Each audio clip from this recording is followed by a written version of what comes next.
In last lecture हमने discuss कर रहे थे अबाउट द रेजिन्स। रेजिन्स के बारे में हम पढ़ रहे थे जो कि केमिकल कॉन्स्टिट्यूएंट है प्रेजेंट इन द प्लांट्स के अंदर प्रेजेंट होता है।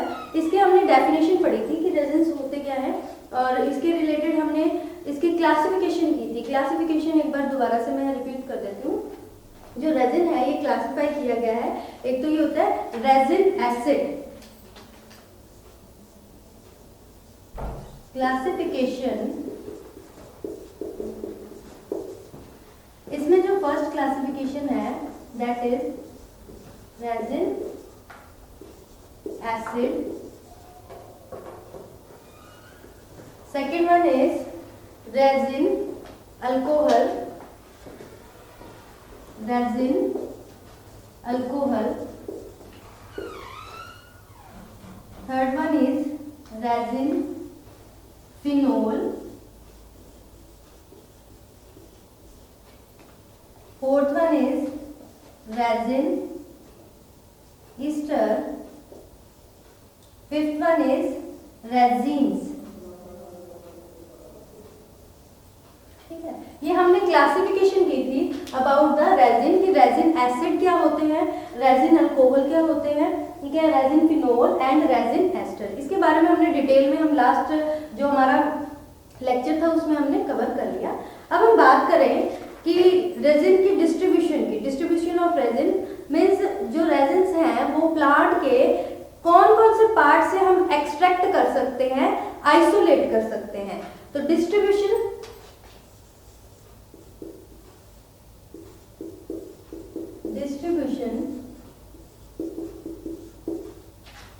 ऑफ रेजिन, ठीक है। अब इसके अलग अलग पार्ट से हम इसको जो रेजिन्स है इसको एक्सट्रैक्ट कर सकते हैं। फॉर एग्जांपल जैसे रूट्स की बात करें तो जिंजर भी एक रूट है, टर्मरिक भी एक रूट है। जिंजर, एग्जांपल जिंजर, टर्मरिक, ठीक है, ये रूट्स के एग्जाम्पल में आ जाता है, ठीक है। और उसके बाद जो नेक्स्ट है रूट्स के बाद ट्रंक से, किसी एक पर्टिकुलर प्लांट के ट्री के ट्रंक से भी इसको हम एक्सट्रैक्ट कर सकते हैं। That one is tolu balsam. Tolu balsam, ठीक है। उसके बाद रूट्स हो गया हमारा, ट्रंक हो गया, then flowering and flowering tops, flowering and fruiting tops. From flowering and fruiting tops, इसमें एग्जाम्पल है कैनाबिस। जो कैनाबिस है, कैनाबिस की जो प्लांट है उसके हम फ्लावर से और जो फ्रूटिंग टॉप्स है वहां से हम इसको जो रेजिन है इसको एक्सट्रैक्ट कर सकते हैं। उसके बाद फ्रूट्स में ब्लैक पेपर आ जाते हैं, ठीक है, और कैप्सिकम आ जाएगा जिसके फ्रूट से हम रेजिन को एक्सट्रैक्ट कर सकते हैं। इन फ्रूट्स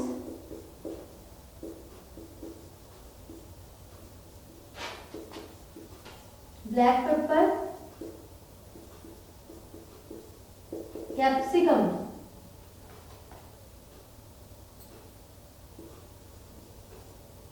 ठीक है।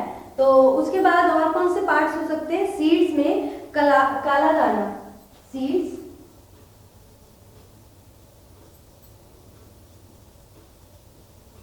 काला दाना। तो ये इसकी डिस्ट्रीब्यूशन हो गई कि हम इसको कहाँ से एक्सट्रैक्ट कर सकते हैं, रेजिन्स को कहाँ से आइसोलेट कर सकते हैं पर्टिकुलर प्लांट के किस पार्ट से। जैसे सबसे पहले आ गया रूट्स किसकी, जिंजर और टर्मरिक जो कि रूट्स हैं वहां से रेजिन्स को एक्सट्रैक्ट कर सकते हैं।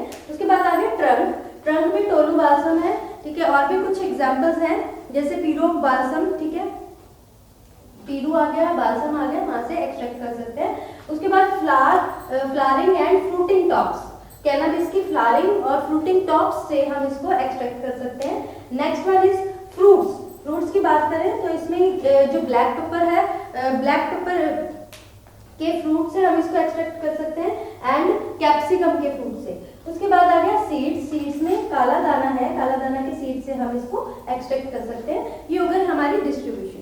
डिस्ट्रीब्यूशन के बाद अब हम देखें इसकी एक्सट्रैक्शन प्रोसीजर और फिर आइसोलेशन प्रोसीजर। इसको कैसे एक्सट्रैक्ट कर सकते हैं, कैसे आइसोलेट कर सकते हैं। तो दो प्रोसीजर से इसको एक्सट्रैक्ट किया जा सकता है। एक तो सबसे पहले है एक्सट्रैक्शन प्रोसीजर की बात करें,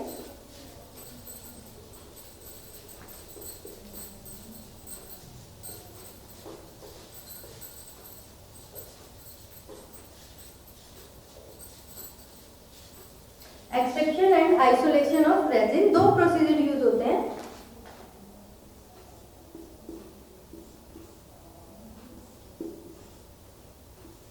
एक्सट्रैक्शन ऑफ रेजिन। इसकी एक्सट्रैक्शन के लिए एक तो हम यूज करते हैं एक्सट्रैक्शन मेथड और एक दूसरा है distillation method. Simple extraction method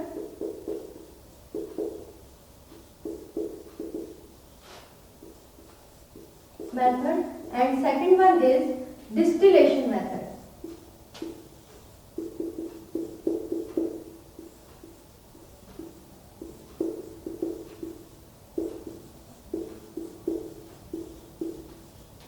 ये दो मेथड से हम जो रेजिन्स हैं उसको आइसोलेट कर सकते हैं। सबसे पहले सिंपल एक्सट्रैक्शन मेथड की बात करें तो इसमें क्या है, सिंपली कोई सॉल्वेंट है उसके साथ उसको ट्रीट करके, सॉल्वेंट के साथ रिएक्ट करके, देन उसको जो फिल्ट्रेट है उसको फिल्ट्रेट को हम क्लीन करके इसको एक्सट्रैक्ट कर सकते हैं। सिंपली इसमें एक्सट्रैक्शन करेंगे विद अल्कोहल के साथ। एक्सट्रैक्शन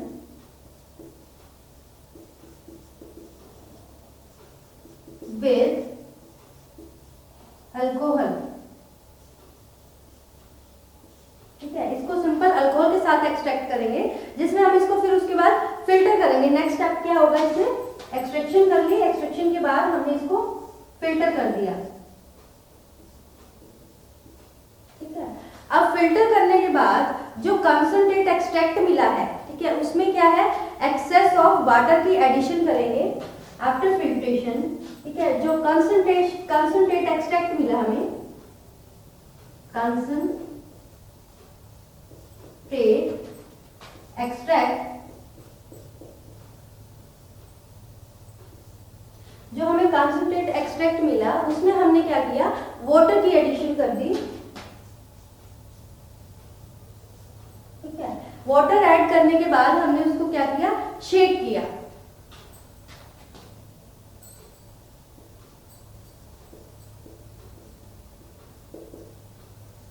अब जो रेजिन्स है उसमें वो प्रेसिपिटेट हो जाएंगे, ठीक है। प्रेसिपिटेशन होगी,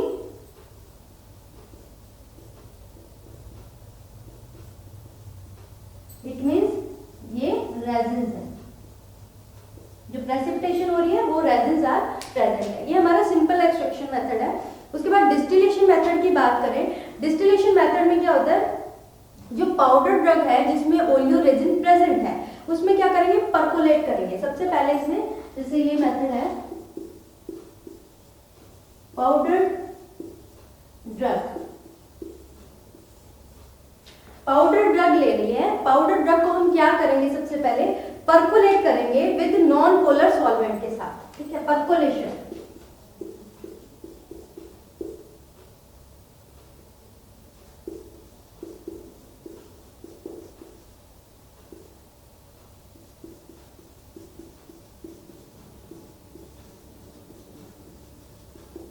नॉन पोलर सॉल्वेंट में जैसे एसीटोन आ गया, क्लोरोफॉर्म हो गया, उसके साथ हम परकोलेट करेंगे, जैसे एसीटोन,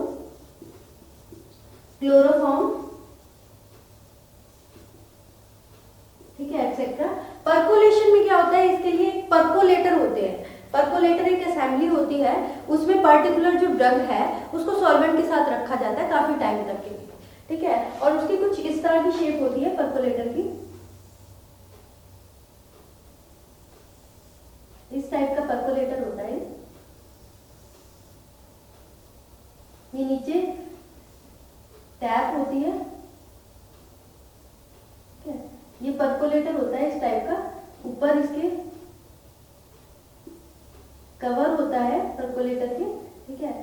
ट्राइपॉड स्टैंड होता है, ट्राइपॉड स्टैंड के ऊपर परकोलेटर रखा जाता है, ठीक है। इस तरह का होता है परकोलेटर, ठीक है। इस परकोलेटर होता है, इसमें जो ड्रग है वो नॉन पोलर सॉल्वेंट के साथ, एसीटोन के साथ या किसी के साथ भी हमने इसको रख दिया परकोलेटर में, ठीक है, नॉन पोलर सॉल्वेंट के साथ। उसके बाद क्या किया, इसकी स्टीम डिस्टिलेशन की। After that steam distillation,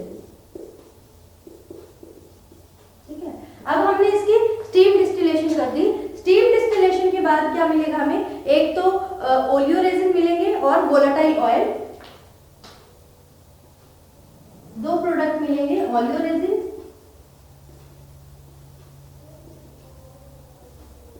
volatile oil, ठीक है। तो हम ये इसको सेपरेट आउट कर लेंगे, ये हमारा होगा मेथड। मेन इसके जो मेथड है, एक तो simple extraction method and distillation method. Distillation में स्टीम डिस्टिलेशन मेथड यूज करते हैं।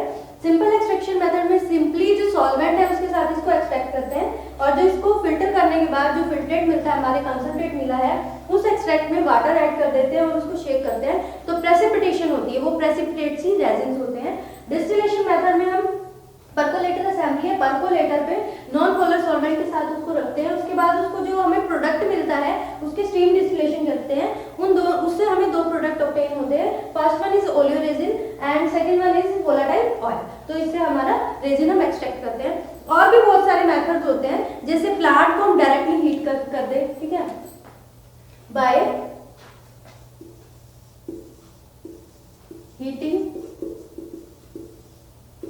प्लांट, जो प्लांट का पार्ट है पर्टिकुलर उसको हीट कर दिया डायरेक्टली, ठीक है, और बाय मेकिंग इंसिजन, इंसिजन लगाकर प्लांट में, ठीक है,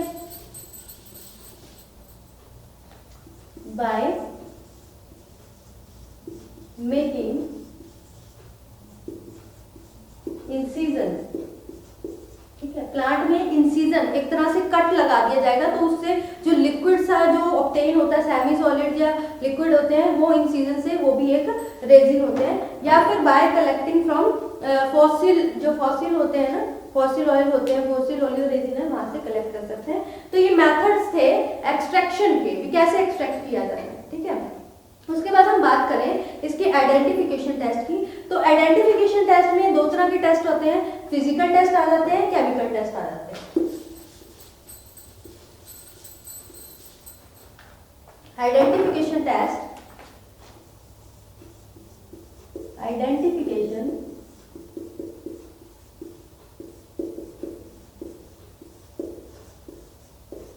आइडेंटिफिकेशन टेस्ट की बात करें तो इसमें फिजिकल टेस्ट भी आ जाएगा और केमिकल टेस्ट भी आ जाएगा। फिजिकल एंड केमिकल, ठीक है। तो जो फिजिकल टेस्ट की बात करते हैं, सबसे पहले फिजिकल टेस्ट में क्या है, फिजिकली हम देखते हैं कि उसकी क्या सॉल्युबिलिटी है, कैसा ऑर्डर है, क्या टेस्ट है, ये सब हम डिटेक्ट करते हैं फिजिकल एग्जामिनेशन से, ठीक है। सॉल्युबिलिटी, ऑर्डर, टेस्ट तो फिजिकल एग्जामिनेशन हो जाएगी। उसके बाद अगर हम बात करें केमिकल टेस्ट की, केमिकल टेस्ट में हम कुछ टेस्ट ऐसे परफॉर्म करते हैं, जैसे एसिड वैल्यू, स्पॉनिफिकेशन वैल्यू। ये आपको एसिड वैल्यू, स्पॉनिफिकेशन वैल्यू जो हमारा लास्ट चैप्टर था उसमें कवर करवाया था, तो इसमें उसकी स्पॉनिफिकेशन वैल्यू चेक करते हैं, फिकेशन वैल्यू, एसिड वैल्यू, ठीक है। ये अलग अलग टेस्ट परफॉर्म करते हैं। और फिजिकल में हम देखते हैं सॉल्युबिलिटी, ठीक है, ऑर्डर, ठीक है, ये सब फिजिकल में हम डिटेक्ट करते हैं, फिजिकल में चेक करते हैं फिजिकल टेस्ट के अंदर। तो ये हम एक तरह से कह सकते हैं कि ये आइडेंटिफिकेशन टेस्ट हो गए। अगर हम बात करें, ठीक है, इसमें आयोडीन वैल्यू भी चेक करते हैं, तो अलग अलग इसमें प्रोसीजर होते हैं, इसको हमने ज़्यादा डिटेल में नहीं पढ़ना, बस हमें पता होना चाहिए केमिकल टेस्ट में कैसे कौन कौन से टेस्ट होते हैं। Iodine value, acid value, saponification value, ठीक है, और आयोडीन वैल्यू ये कैलकुलेट करते हैं इसमें,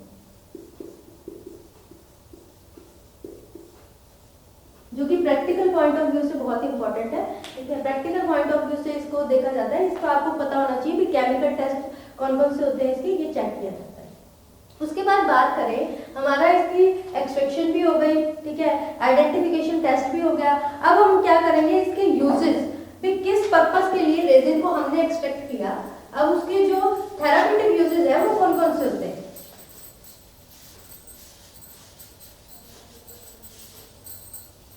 थेराप्यूटिक यूजेस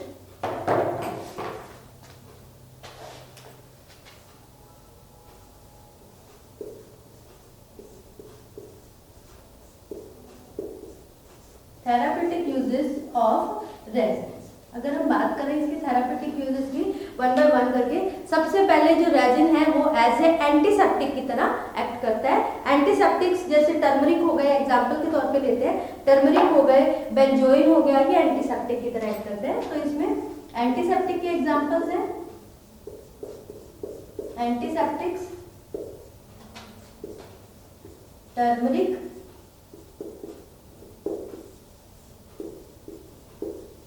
बेंजोइन, ठीक है, ये हो गया एंटीसेप्टिक। इसका फर्स्ट यूज है एंटीसेप्टिक। उसके बाद नेक्स्ट है एक्सपेक्टोरेंट। एक्सपेक्टोरेंट आपको बताया था एक्सपेक्टोरेंट क्या होता है, वो सब्सटेंस होते हैं जो एक्सेस ऑफ म्यूकस होते हैं उसको एक्सपेल आउट करने में यूज होते हैं, कोल्ड और कफ से रिलीव करते हैं, that substance are called as expectorant. Expectorant में क्या एग्जांपल्स हैं, इसमें जैसे जिंजर हो गया, ब्लैक पेपर हो गया, जिंजर, ब्लैक पेपर, ये एग्जांपल है। इसमें रेजिन होते हैं। उसके बाद नेक्स्ट है कार्बोनेटिव। कार्बोनेटिव में जैसे एसाफोटिडा, ब्लैक पेपर, कार्बोनेटिव्स भी आपको करवाए थे, two substance which are used to expel out excess of gas, ठीक है। तो ये कार्बोनेटिव्स हो गए जिसमें एसाफोटिडा, हींग, ब्लैक पेपर भी आ जाता है इसमें एग्जांपल। और क्या फंक्शन है, बहुत ही यूजफुल है, एंटी कैंसरस के लिए भी यूज होता है ये, दैट इज इंडियन अमेरिकन, इसमें अमेरिकन पोडोफाइलम और Indian podophyllum as anti cancerous activity होती है, एंटी कैंसर, ठीक है। पोडोफाइलम होता है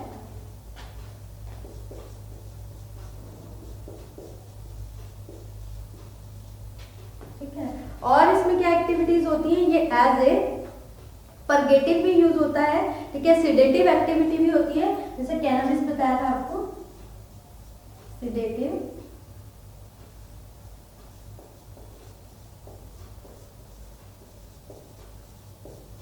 कैनबिस भांग होती है जो, ठीक है, भांग को कहते हैं कैनबिस। तो ये इसके थेरापेटिक, बहुत सारे थेरापेटिक यूजेस हैं, ठीक है, तो इसमें हेल्पफुल होते हैं और कुछ इंडस्ट्रीज में भी हेल्पफुल होता है, जैसे मैन्युफैक्चरिंग इंडस्ट्री, डिसइंफेक्टेंट जो लिक्विड्स होते हैं उसको मैन्युफैक्चर करने के लिए,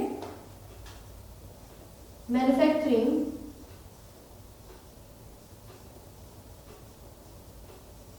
ऑफ डिसइंफेक्टेंट्स, जो डिसइंफेक्टेंट्स होते हैं उनकी मैन्युफैक्चरिंग में भी हेल्पफुल होते हैं। तो ये इसके थेरापेटिक यूज हो गए कि कैसे कैसे बहुत यूजफुल है रेजिन। तो हमारा ये रेजिन कंप्लीट हो गया। अगर हम स्टार्टिंग से ये एंटी थर्मेटिक भी एक्ट करता है, यानी वॉर्म्स वगैरह हो जाते हैं तो उसको भी रिमूव करने में हेल्पफुल होता है। तो अगर हम इसकी डिटेल पढ़ें, दोबारा से एक बार क्विक रिव्यू ले लेते हैं। तो रेजिन के बारे में हमने पढ़ा कि रेजिन होता क्या है, जिसमें हमने देखा था कि ये क्या होते हैं, नॉन नाइट्रोजिनस कंपाउंड होते हैं, उसकी डिफाइन किया था। डिफाइन के बाद हमने इसकी क्लासिफिकेशन पढ़ी थी भी, कैसे इसकी फिजिकल और केमिकल प्रॉपर्टीज के बारे में पढ़ा था, ठीक है, कैसे होते हैं, ये लिक्विड होते हैं, सेमी सॉलिड होते हैं, ठीक है, ट्रांसपेरेंट होते हैं मोस्टली, ठीक है। तो इसकी प्रॉपर्टीज के बारे में हमने डिटेल में स्टडी किया था लास्ट लेक्चर में।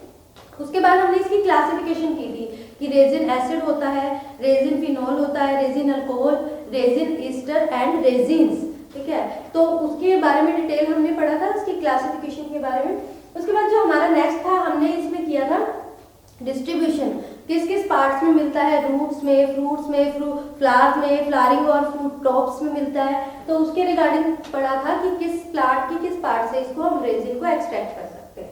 फिर उसके बाद हमने इसका एक्सट्रैक्शन मेथड पढ़ा है, जिसमें दो मेन एक्सट्रैक्शन मेथड पढ़े। एक तो हमने सिंपल एक्सट्रैक्शन मेथड पढ़ा, दूसरा हमने डिस्टिलेशन मेथड पढ़ा। सिंपल एक्सट्रैक्शन मेथड में हमने इसको एक्सट्रैक्ट किया विद अल्कोहल, जिससे उसको फिल्टर करने के बाद हमने कंसंट्रेट को water addition after addition of water उसकी शेकिंग की, प्रेसिपिटेट्स बन गए रेजिन के, रेजिन हमें मिल गया। वैसे ही हमने डिस्टिलेशन मेथड किया, डिस्टिलेशन मेथड में हमने परकोलेटर के बारे में पढ़ा।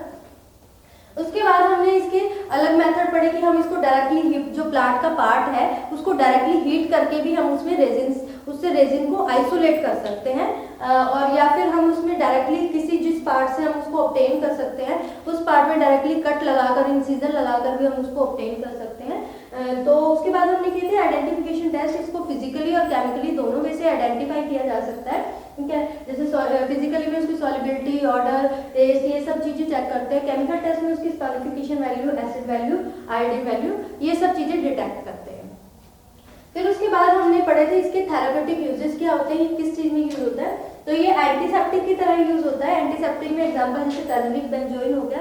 एज एन एक्सपेक्टोरेंट की तरह यूज होता है, ठीक है, जिसमें जिंजर, ब्लैक पेपर इसके एग्जांपल हो गए। कार्मिनेटिव्स में जैसे एसाफोटिडा यूज होता है, ठीक है। एंटी कैंसरस जो एजेंट है जैसे पोडोफाइलम है, as a anti cancerous agent की तरह यूज होता है। सेडेटिव्स में कैनाबिस जो भांग होती है वो एज ए सेडेटिव्स की तरह भी यूज होता है। मैन्युफैक्चरिंग ऑफ डिसइंफेक्टेंट्स और वैनिशिंग की मैन्युफैक्चरिंग में हेल्पफुल होता है। तो ये हमारा चैप्टर हो गया कंप्लीट, जो भी था chemical nature of natural drugs. हमने सारे केमिकल्स के बारे में, जो भी मेन एक्टिव कॉन्स्टिट्यूएंट एक प्लांट में प्रेजेंट होते हैं for the manufacturing of medicine, medicine की मैन्युफैक्चरिंग के लिए, उनके बारे में डिटेल में पढ़ा था। हमने सबसे पहले अल्कलॉइड्स के बारे में पढ़ा था, उसके बारे में सारी डिटेल पढ़ी थी। जो मेन केमिकल कॉन्स्टिट्यूएंट होता है अल्कलॉइड्स, ग्लाइकोसाइड्स, वोलेटाइल ऑयल के बारे में पढ़ा।